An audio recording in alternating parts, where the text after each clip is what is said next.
പക്ഷേ അദ്ദേഹം പത്മനാഭൻ്റെ സ്വത്തുക്കളൊന്നും തന്നെ തങ്ങൾക്ക് ഏതെങ്കിലും തരത്തിൽ അവകാശപ്പെട്ടതാണെന്ന് പറഞ്ഞിട്ടില്ല. അതിൻ്റെ കാരണം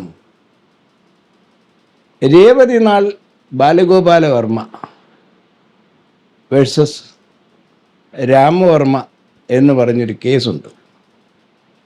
അത് റീജൻ്റ് മഹാറാണിയുടെ മകൻ റീജൻ്റ് മഹാറാണിയുടെ മകളുടെ മകൻ അമ്മാവനായ ചിത്ര തിരുനാളിനെതിരായിട്ട് കൊടുത്ത കേസാണ്.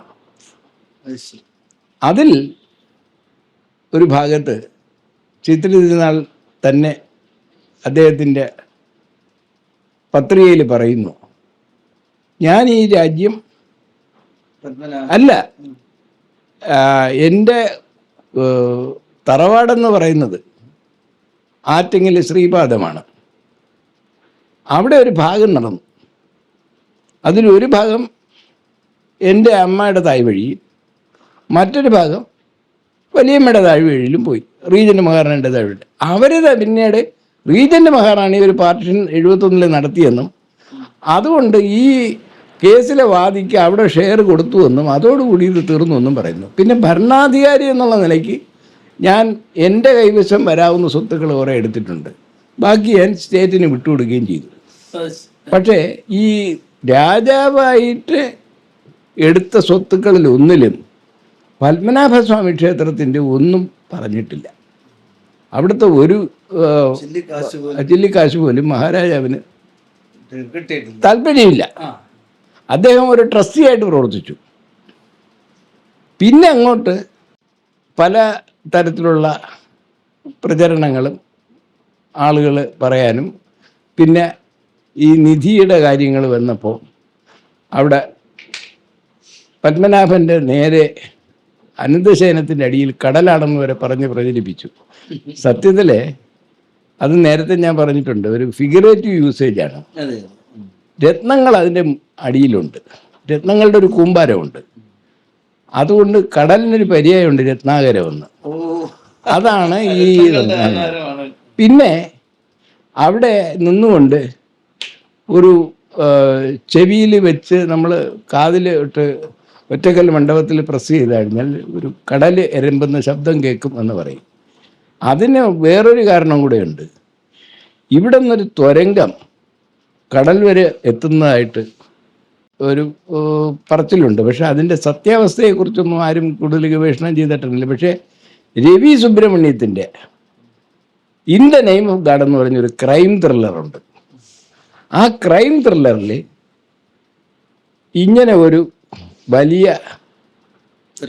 തുരങ്കം പോലുണ്ട്. അതിൽ 2 ആളുകൾക്ക് അങ്ങോട്ടും ഇങ്ങോട്ടും നടക്കാവുന്ന രീതിയിലുള്ള വലിപ്പം ആ തുരങ്കത്തിൻ്റെ സർക്കംഫറൻസ് അത്രയും വരുമെന്ന് പറയുന്നുണ്ട്. അതെന്തോ ആയിക്കോട്ടെ, ഈ ക്ഷേത്രത്തിനകത്തോട്ട് കടക്കുമെങ്കിൽ ഈ പറയുന്ന സ്ഥലങ്ങളിലേക്കൊക്കെ പ്രധാനപ്പെട്ട ഈ പറയുന്ന തെക്കേ നടയും കിഴക്കേ നടയും വടക്കേ നടയും പടിഞ്ഞാറേ നടയും കൂടാതെ കടക്കാവുന്ന എന്തോ ഉണ്ടായിരിക്കണം. അല്ലെങ്കിൽ അത്രയും ഇൻഫർമേഷൻ ഇല്ലെങ്കിൽ രവി സുബ്രഹ്മണ്യത്തിൻ്റെ ആ പുസ്തകം അങ്ങനെ എഴുതാൻ ഒക്കുകയില്ല. രവി സുബ്രഹ്മണ്യം ഒരു പക്ഷേ കേസിൽ നിന്ന് ഭയപ്പെട്ടായിരിക്കണം അതൊരു ഫിക്ഷനാക്കിയത്, ക്രൈം ത്രില്ലറാക്കിയത്.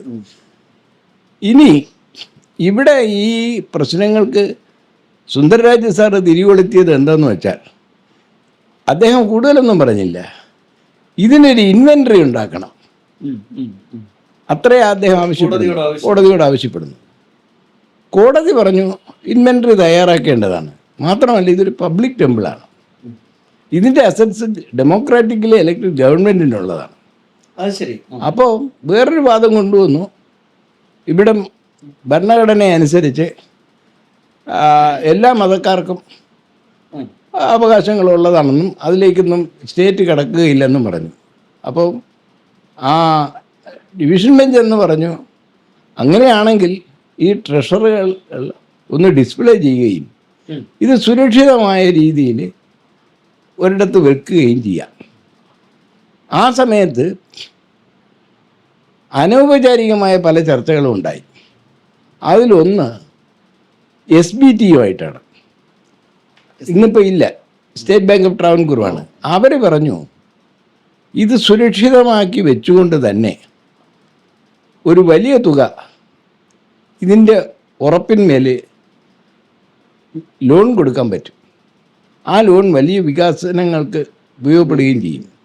അപ്പോൾ അത് പറഞ്ഞ രീതി വെച്ച് നോക്കുമ്പോൾ നമുക്ക് ഒരു സാദൃശ്യം വരുന്നത് ആന്ധ്രയിലെ തിരുപ്പതി ക്ഷേത്രത്തിൽ അവിടെ വെങ്കടേശ്വര യൂണിവേഴ്സിറ്റി ഉണ്ട്. അവിടെ വലിയ വലിയ സ്ഥാപനങ്ങൾ അവിടുത്തെ അവരുടെ കൺട്രോളിൽ തന്നെ വിടുന്നു. ഗവൺമെൻറ് അല്ലാത്ത രീതിയിൽ അവർ പ്രവർത്തിക്കുന്നുണ്ട്. ഇത് പത്മനാഭ ക്ഷേത്രർക്കും സാധിക്കാവുന്നതാണ്. കാരണം ഇത് ഐഡിയലായിട്ടിരുന്നിട്ട് കാര്യമില്ല. അപ്പോൾ അന്ന് ഇത് തുറക്കുമ്പോൾ ഇതിൽ പല കാരണങ്ങളായിട്ട് ദ്രവിച്ചിരുന്നതാണ്. ശരി. ആ ദ്രവിച്ചിരുന്നതിനെ കുറിച്ച് ഞാനും കണ്ട ആളാണ്. പക്ഷെ ഒന്നിലും നമുക്ക് പൂർണ്ണമായും ഇത് ഇത്ര 22 ക്യാരറ്റ് ആണോ 18 ക്യാരറ്റ് ആണോ 8 ക്യാരറ്റ് ആണോ എന്ന് പറയാനൊക്കില്ല ഗോൾഡ്. കാരണം അന്ന് വന്ന ഒരു പ്രതിനിധി പറഞ്ഞു ഇത് എണ്ണമെടുക്കാനല്ലാതെ ഇതിൻ്റെ മൂല്യം തിട്ടപ്പെടുത്താൻ കോടതി പറഞ്ഞിട്ടില്ല എന്നൊരു വാദം കൊണ്ടുവന്നു. അത് അന്നത്തെ കമ്മിറ്റി സ്വീകരിച്ചു. പിന്നീട് വന്ന കമ്മിറ്റിക്കാരെ അത് മാറ്റിക്കാണുമെന്നാണ് എനിക്ക് തോന്നുന്നത്. എന്തായാലും അന്നത്തെ ഒരു അപ്രോക്സിമേറ്റ് തുകയെന്ന് പറയുന്നത് 1,00,000 കോടി രൂപയാണ്. അന്ന് സ്വർണത്തിന് ഒരു 10,000 രൂപയിൽ താഴെ ആയിരിക്കണം വില. അത് വെച്ച് നോക്കിക്കഴിഞ്ഞാൽ ഇന്ന് ഒരു 10-12 ലക്ഷം കോടി രൂപയുടെ അസറ്റ്സ് ഉണ്ടാവണം. പക്ഷേ പലതുകൊണ്ടും അവിടെ പല സാധനങ്ങളും കാണാൻ പറ്റുന്നില്ല എന്ന് ചില സ്ഥിരമായി പോകുന്ന ഭക്തന്മാർ പറയുന്നുണ്ട്. പിന്നെ ഇതിൻ്റെ അകത്ത് വരുന്നത് ഇപ്പോൾ ശബരിമലയിൽ ഇതുമായിട്ട് തട്ടിച്ച് നോക്കിയാൽ എനിക്ക് ഡോക്ടർ ശശിഭൂഷണും അത് പറഞ്ഞിട്ടുണ്ട്, വിനോദ് റായിയുടെ റിപ്പോർട്ടിലുണ്ടെന്ന് അദ്ദേഹവും അടിവരയിട്ട് പറയുന്നു. 60 കിലോയ്ക്ക് മുകളിൽ സ്വർണം ബി നിലവറയിൽ നിന്ന് എടുത്തിട്ടുണ്ട്. അത് പലതവണ തുറന്നിട്ടുണ്ടെന്ന് വിനോദ് റായി പറഞ്ഞിട്ടുണ്ട്. പക്ഷേ ഇവരെല്ലാവരും പറയുന്നത് അത് നാഗബന്ധനത്തിലിരിക്കുകയാണ്. ഒരു പ്രത്യേക രീതിയിൽ ഊതിയാൽ മാത്രമേ അത് തുറക്കാൻ പറ്റുള്ളൂ. അതുവരെ അതിനകത്ത് സർപ്പങ്ങളാണ് കാവലിരിക്കുന്നത്. അപ്പോൾ ഇത്തരം മിത്തുകൾ ഉണ്ടാക്കുന്നത് ജനങ്ങളുടെ ഇടയിൽ ഒരു ഭയം ഉണ്ടാക്കാനും, ഇങ്ങനെ ഭയം ഉണ്ടാക്കുന്നവരുടെ കഥകളാണ് പല പ്രേതകഥകളായിട്ട് നമ്മൾ അറിയപ്പെടുന്നത്. ഇപ്പോൾ ഉദാഹരണത്തിന് ഇപ്പോൾ ഈ സിനിമയിൽ വരുന്ന സുമതി വളവല്ല, ഈ സുമതി വളവ് എന്ന് പറയുന്ന നമ്മൾ പാലോട് പോകുന്ന വഴിയിലൊരു റോഡ് വളവുണ്ട്. ആ വളവിനൊരു പ്രത്യേകതയുണ്ട്. എന്താണെന്ന് വെച്ചാൽ നല്ലൊരു കയറ്റമാണ്. ആ കയറ്റത്തോടു കൂടിയാണ് ഇത് കൊണ്ട് തിരിയുന്നത്. അപ്പോൾ അങ്ങനെ വരുന്ന സന്ദർഭത്തിൽ മിക്കവാറും വളരെ എക്സ്പെർട്ട് അല്ലാത്തൊരു ഡ്രൈവർക്ക് വണ്ടി നിർത്തേണ്ടി വരും, നിർത്തി ഗിയർ മാറ്റി എടുക്കേണ്ടി വരും.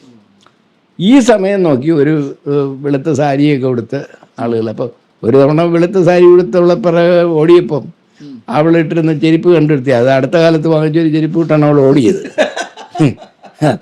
അങ്ങനെയൊക്കെ ഇത് പക്ഷേ ഈ ഭാഗത്ത് എത്തുമ്പോഴെല്ലാവരും പറയുന്നത് സുമതി വളവ് നമ്മളെ പേടിക്കണം. പിന്നെ ഈ കഥകളൊക്കെ ഉള്ളൊരു ഗുണം എന്താണെന്ന് വെച്ചാൽ അവയൊക്കെയും പെട്ടെന്ന് പ്രചരിക്കും. നമുക്ക് ഈ ഏതിനെയും കണ്ണടച്ച് വിശ്വസിക്കാനുള്ള ഒരു വാസനയുണ്ട്. ആ വാസനയെ മുതലെടുക്കുന്ന ഒരുപാട് കഥകളുണ്ട്. അതിനകത്തുനിന്ന് പത്മനാഭസ്വാമി ക്ഷേത്രവും അപവാദമല്ല. അപ്പം അതാണ് ഒരു കാര്യം. പിന്നെ ഈ നേരത്തെ കണ്ട ശ്ലോകത്തിൽ പറയുന്ന കണക്ക് നല്ല കള്ളൻ എടുക്കുന്നത് ബ്രഹ്മാവിന് പോലും കണ്ടെത്താനാവില്ല.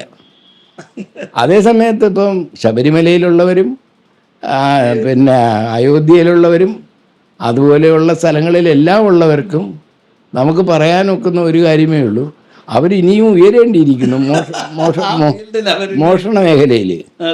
അത് അവർ കുറച്ചുകൂടെ ശ്രദ്ധിച്ചിരുന്നെങ്കിൽ അവരുടെ തൊഴിലിൽ അവർ മികച്ചവരാകും. പക്ഷെ അവർ ഫെയിൽഡ് ഇൻ ദെയർ എഫർട്ട്സ് എന്നേ പറയാനൊക്കെ ഉള്ളൂ. കാര്യം ഉത്തമനായ മോഷ്ടാവ്.